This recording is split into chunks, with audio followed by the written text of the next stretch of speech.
Ukweli ni kwamba mimi ni mlemavu.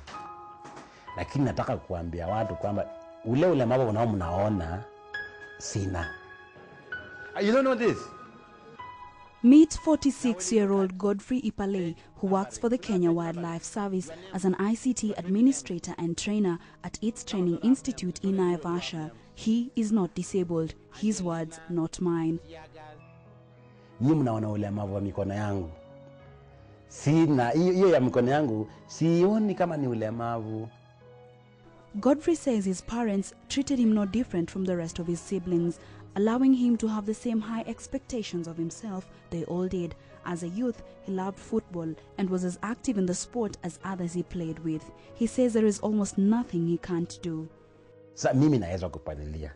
Kutoka hapo nikaweza kucheza mpira. Kutoka hapo nikaweza, ilikuwa ngumu, nikaweza kuosha nguo zangu na kuoga.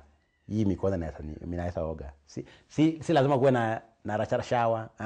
Naweza oga kwa besini chini, nijimwagilie maji kwa njia fulani. In addition to his career as a trainer, Godfrey has had 2 books published so far. One, titled Mlemavu Si Mimi, won this year's Jomo Kenyatta Prize for Literature Award.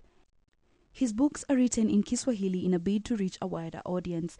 Nikitembea njiani Nairobi barabarani, wanakuta walemavu hasa wanaomba. Wameketi kule na kibakuli wanaomba. Ndio nikaanza kushangaa. Ulemavu ni nini? Hiyo ndio iliniletea motisha kuandika kitabu. Godfrey's achievements have seen him being awarded an honorary state commendation by President Mwai Kibaki. He continues to be an inspiration to those around him. Serving himself breakfast at the KWS cafeteria, Godfrey moves with ease. His sense of humor makes conversation with him more lively. Hey, they'll rush to get up. At his house, still in Naivasha, his guests are made to feel at home. When we ask him what keeps him going from day to day with all his achievements so far, he shows us this writing on the wall. Swara anaamka na anajua lazima akimbie sana kuliko simba ambaye anakimbia zaidi. La sivyo atauawa. Godfrey says society has to change the way it views people with physical disabilities.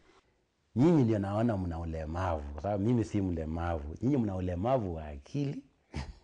Most of the challenges he faces is from society's reception. Nikiingia kwa hoteli, yule mhudumu wa hoteli anashangaa. Huyu mtu anataka chakula, ameitisha chakula. Atailaje?